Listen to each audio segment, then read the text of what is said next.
नमस्कार, जय श्री कृष्णा। आज हम आपको बताने जा रहे हैं कि यदि आप कुंभ लगन के जातक हैं तो मई 2020 आपके लिए कैसा होने वाला है। ग्रहों का संचरण आपको किस तरह से प्रभावित करेगा। तो चलिए, सबसे इम्पोर्टेंट क्या है मैं अपने हर वीडियोस में बताती हूँ मित्रों, कि सबसे जरूरी आप हैं। आप इन द सेंस आपका लग्न और आपका व्यक्तित्व, आपका शरीर, जिसको आप 2 से लेकर 12 भावों को महसूस कर पाएंगे। किस तरह की घटनाएं आपके साथ मई 2020 में होने वाली हैं, चलिए फटाफट बताते हैं। और अगर आपके प्रथम भाव में 11 नंबर विद्यमान है तो आपका जो लग्न है वह कुंभ है। कुंभ लगन के जो जातक हैं, कठोर शनि का प्रभाव होता है क्योंकि मूल त्रिकोण राशि है 11 नंबर और आपके लग्न में ही विद्यमान है। और लग्नेश जो है वह आपके लिए स्तंभ होता है क्योंकि इसकी एक राशि द्वादश भाव में होती है और एक राशि यहाँ पर देखिए लग्न में है और एक द्वादश भाव में। शनि द्वादश भाव में अपने से द्वादश भाव में विद्यमान है बृहस्पति के साथ मई 2020 में। सबसे पहले आपको देखना है कि इस लग्न के लिए कौन सा ग्रह सबसे ज्यादा शुभ होता है। शुक्र सबसे ज्यादा शुभ होता है क्योंकि शुक्र आपका भाग्येश है और चतुर्थेश है। चतुर्थ और भाग्य का स्वामी शुक्र जो है चतुर्थ भाव में इस महीने में विद्यमान होगा सूर्य और बुध के साथ। बाकी ग्रह जो है बृहस्पति, मंगल, चंद्रमा, ये सब कौन क्या होते हैं, अशुभ होते हैं कुंभ लगन वाले जातकों के लिए। तो कुंभ लगन वाले लोगों का स्वभाव कैसा होता है, कुछ एक क्वालिटी मैं आपको बताऊंगी, उसके बाद मैं आगे का वीडियो शुरू करूंगी। कठोर शनि का स्वभाव होता है और ये परोपकारी होते हैं, लोगों की मदद करते हैं।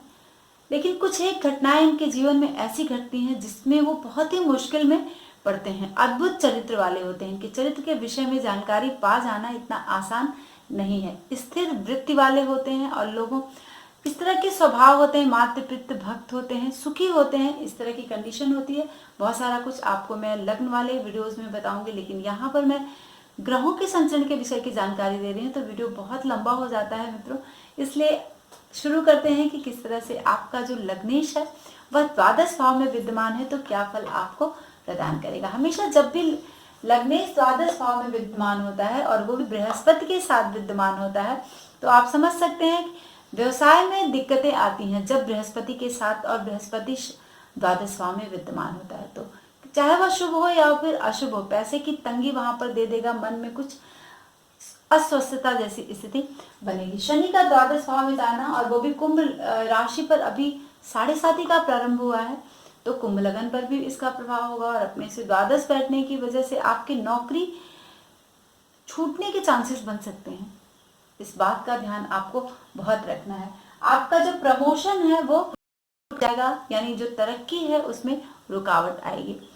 किसी कारणवश आपको कारावास की कंडीशन क्रिएट हो सकती है। अगर आपके जन्म पत्री में कारावास योग है जरूर से देख लें कुंभ लगन वाले, तो अगर है तो इस तरह की कंडीशन क्रिएट होगी। बहुत संभल के आपको यहाँ पर रहना होगा। आपको विदेश यात्रा के योग बन सकते हैं मई के महीने में और व्यवसाय जो है वो बंद होने वाली स्थिति यहाँ पर मिलने लगेगी। ठीक है, मतलब जिसको कहते हैं ना, पत्नी के लिए आपको विशेष यहाँ पर सावधान रहना है, सबसे ज्यादा जरूरी है क्योंकि द्वादश भाव ये जो है यह शुक्र यहाँ पर कारक होता है और शनि मीन राशि में शुक्र यानी कालपुरुषी कुंडली में मीन राशि वहां पर आती है, शुक्र वहां पर उच्च का हो जाता है। ठीक है, लेकिन शनि और बृहस्पति वहां पर विद्यमान है तो ये कंडीशन यहाँ पर क्रिएट हो सकती है। अब चलते हैं कि आपके द्वितीय भाव का स्वामी जो है वह बृहस्पति है।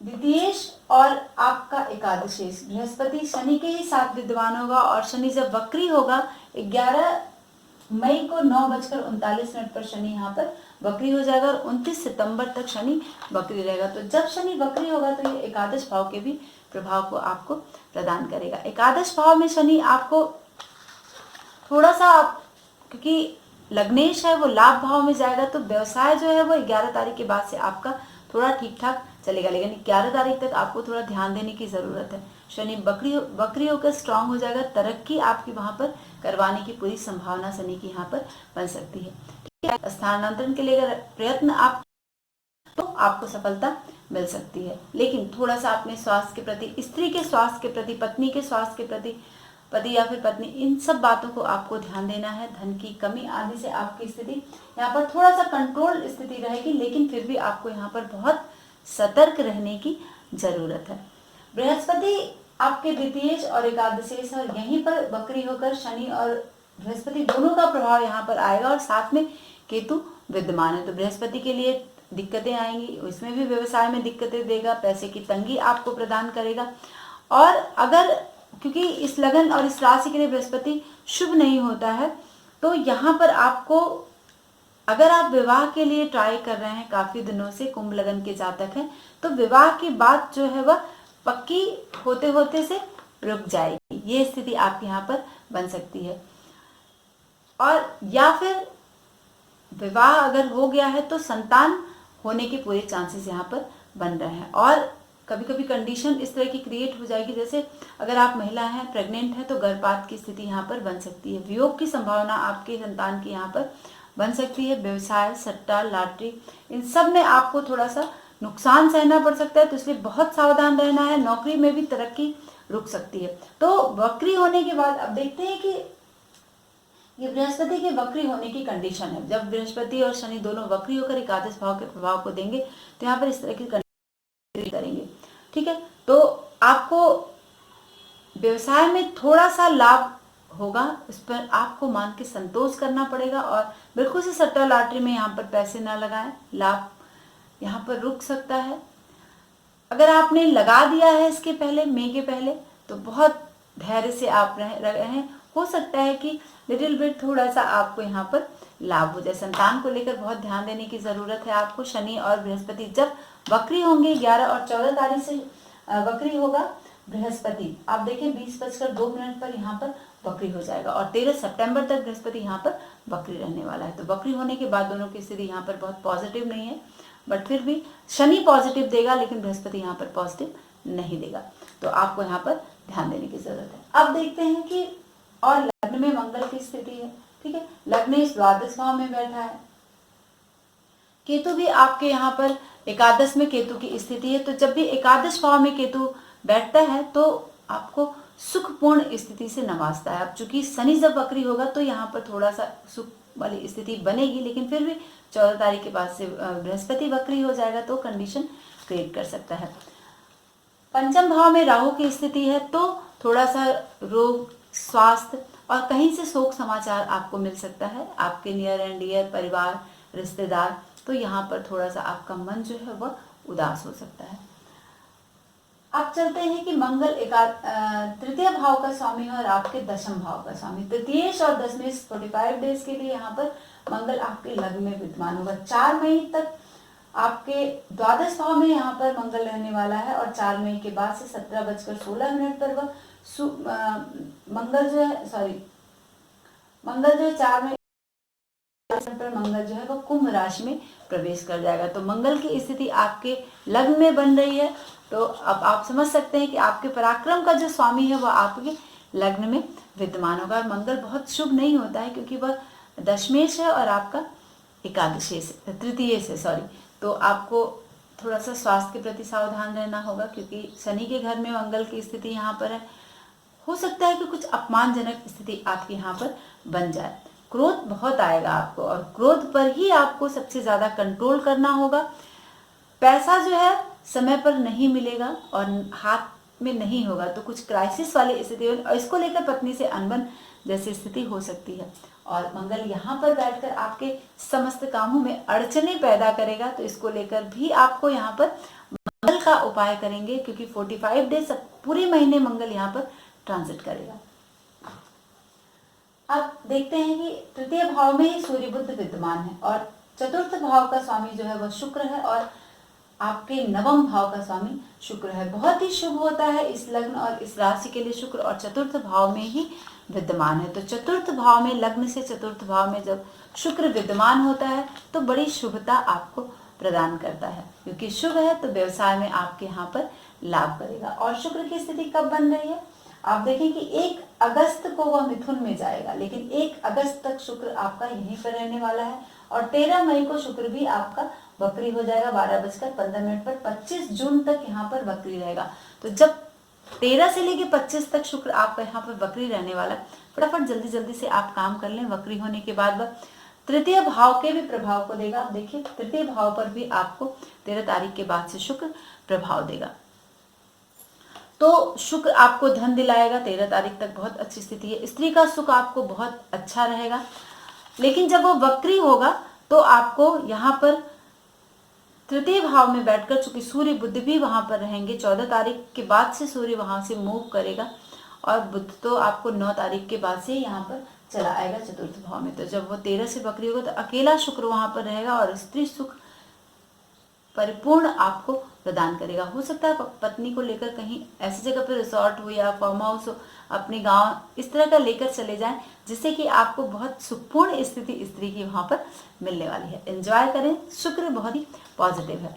अब चलते हैं कि आपके पंचम भाव का जो स्वामी है वह बुध है और आपके अष्टम भाव का स्वामी बुध है। पंचमेश और अष्टमेश बुध इस महीने में तृतीय और चतुर्थ भाव पर संचरण करेगा। 9 मई को बुध जो है वह 9:47 पर वृष राशि में प्रवेश करेगा। तो 9 तारीख तक बुध की स्थिति आपके तृतीय भाव में है। तृतीय भाव में अब चूंकि बुध यहाँ पर सम होगा, बुध न तो बहुत शुभ है और न ही बहुत अशुभ है, तो आपकी बुद्धि शांत और स्थिर रहेगी। इस तरह से आप अपना पूरा महीना यहाँ पर गुजारने वाले हैं। हो सकता है कि 9 तारीख तक प्रवास की स्थिति आपकी बन जाए और हर एक काम बहुत सावधानी से आप करिएगा, तभी आपका काम जो है वह व्यवस्थित तरीके से होगा। चतुर्थ भाव में जब संचरण करेगा 9 तारीख को वह 9:47 पर और 31 मई को सूर्य बुध जो है वह उदय होगा।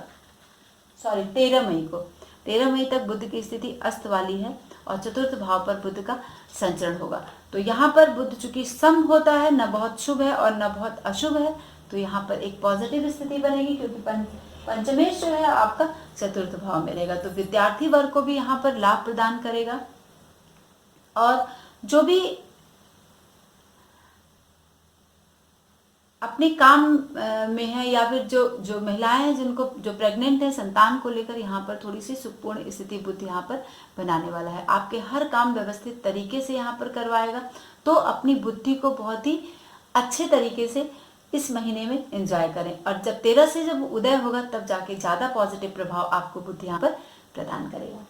फिर चलते हैं कि देखते हैं कि भाव का स्वामी जो है चंद्रमा 2.25 दिन चलता है। इसके विषय में मैं लास्ट में बताऊंगी आपको।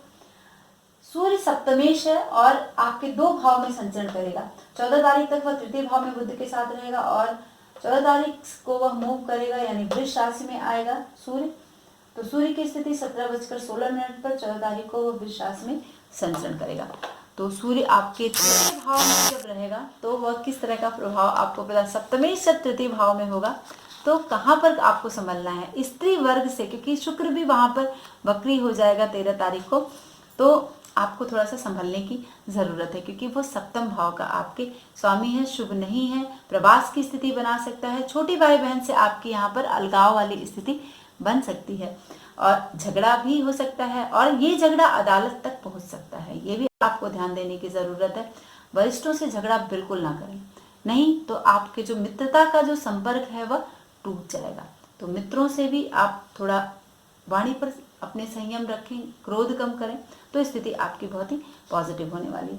फिर चतुर्थ भाव में जब 14 तारीख से वह बुध और शुक्र के साथ संचरण करेगा तो स्थिति क्या है, शुभ, और आपका मन जो है थोड़ा सा अस्वस्थ रहेगा। क्यों? क्योंकि वह शुभ नहीं है। स्वास्थ्य पर ध्यान दीजिएगा। मन मस्तिष्क को थोड़ा सा तकलीफ वाली स्थिति आपके मन में बन सकती है यहाँ पर। तो स्वास्थ्य सबसे मैटर कर रहा है क्योंकि वह आपका सप्तमेश है, चतुर्थ भाव में जाएगा बुध और शुक्र भी वहां पर वक्री हो जाएगा और बुध 13 तारीख तक अस्त है। तो इस पर ध्यान देने की बहुत ज्यादा जरूरत है और सूर्य को जल दें और तब जाके आप अपने स्वास्थ्य के प्रति सूर्य के मंत्रों का जाप करें। प्लस मंगल की स्थिति को भी आप पॉजिटिव बनाएं। इस महीने में मंगल का भी आपको उपाय करना है। और कुंभ लगन है तो शनि यानी हनुमान चालीसा आप जरूर करें और हनुमान दर्शन आपको जरूर पूरे महीने करना है। पूरे महीने का पूरे 2.5 वर्ष तक शनि मकर राशि में रहेगा, वक्री होगा, अस्त होगा, मार्गी होगा। तो आपको पॉजिटिविटी अगर लेनी है तो सबसे ज्यादा आपको भगवान हनुमान की आराधना करनी होगी। अब हम चलते हैं कि चंद्रमा की स्थिति क्या है। चंद्रमा आपके छठे भाव में महीने के 1 तारीख को संचरण करेगा। चूंकि ये वीडियो हमारा लेट पड़ रहा है तो आप समझ लें कि आप चेक करें और मुझे कमेंट में बताएं कि किस तरह की स्थिति चंद्रमा आपको प्रदान किया है 1 तारीख को। 1 तारीख को चंद्रमा कर्क राशि में रहेगा, स्व राशि में और षष्ठ भाव में रहने वाला है। तो यहाँ पर धन नहीं मिलेगा, मन अशांत रहेगा आपका, ये स्थिति आपकी। फिर 2 और 3 तारीख को चंद्रमा सप्तम भाव में विद्यमान होगा। तो यहाँ पर ये 2 दिन जो आपके बड़े ही कष्टपूर्ण गुजरने वाले हैं कि आपका षष्ठेश जो है वो अपने से विधि सप्तम भाव में रहेगा। फिर 4 और 5 तारीख को चंद्रमा आपके अष्टम भाव में विद्यमान होगा। तब आपका जो मन है 2 दिन बड़ी अच्छी नींद आएगी, क्योंकि ये अष्टम भाव में चंद्रमा विद्यमान होकर आपके द्वितीय भाव को दृष्टि डालेगा और विपरीत राजयोग बना रहा है। तो ये स्थिति आपके लिए पॉजिटिव होगी छठे भाव में। फिर 1, 2, 3, 4, 5, 6 और 7 तारीख को वह आपके नवम भाव में चंद्रमा विद्यमान होगा। तो तुला राशि में जब चंद्रमा आपका षष्ठेश जाएगा तुला राशि में, तो मन थोड़ा अस्वस्थ रहेगा नवम भाव में, पैसा हाथ में नहीं रहेगा, तंगी आएगी, नींद भी नहीं आएगी आपको और मन में सुख वाली सुखपूर्ण स्थिति यहाँ पर नहीं बन रही है। फिर आप देखें कि 1, 2, 3, 4, 5, 6, 7, 8 और 9 तारीख को चंद्रमा आपके दशम भाव में विद्यमान होगा। तो बड़ी अच्छी संतोषजनक स्थिति यहाँ पर वृश्चिक राशि में चंद्रमा बिताएगा।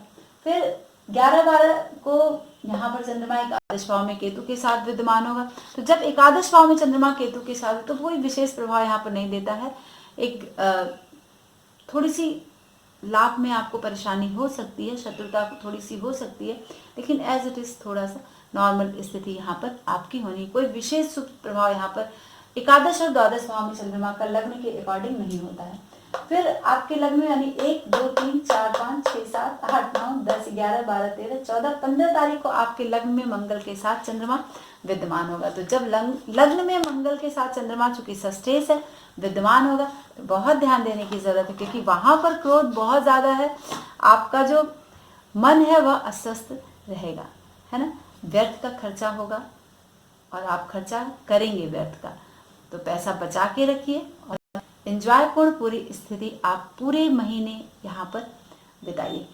महीने के लास्ट में चंद्रमा पंचम भाव में यहाँ पर रहेगा, यानी 28, 29, 30, 31 को लगभग चंद्रमा आपके राहु के साथ पंचम भाव में विद्यमान होगा। तो बहुत सारे लोगों ने मेरे इस वीडियो पर जब भी मैं बनाती हूँ तो लोग कमेंट करते हैं कि कैसे अच्छा बता दी। तो कभी कभी स्थिति जब भावगत स्थिति अच्छी होगी चंद्रमा की, तो चंद्रमा निश्चित तौर पर अच्छा प्रभाव देगा, लेकिन राहु अपना काम करेगा, है ना, वो अड़चने डालेगा, मन को व्यथित करेगा, लेकिन हमेशा त्रिकोण और केंद्र का राहु भी तो अच्छा होता है।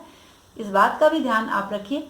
थोड़ी सी अड़चनों के साथ ये 2 दिन बड़े ही अच्छे आपके लास्ट में गुजरने वाले हैं। मन आपका प्रसन्न होगा, धन मिलेगा, ठीक है, लेकिन कुछ ऐसी चीजें होंगी, थोड़ा सा जब राहु का इफेक्ट आएगा तो आपका मन जो है वह वहां पर उदास हो सकता है महीने के अंत में। तो शनि का उपाय पूरे महीने आपको करना है, मंगल का भी उपाय कर लें, क्योंकि क्रोध ज्यादा आएगा, काम बिगड़ेगा, सूर्य को जल दें और पूरा महीना बहुत ही सुखपूर्ण स्त्री के साथ आप गुजारें। आज के लिए बस इतना ही मित्रों, और हाँ, मेरा अगर वीडियो पसंद आता है तो अपने दोस्तों में साझा जरूर करें। नमस्कार।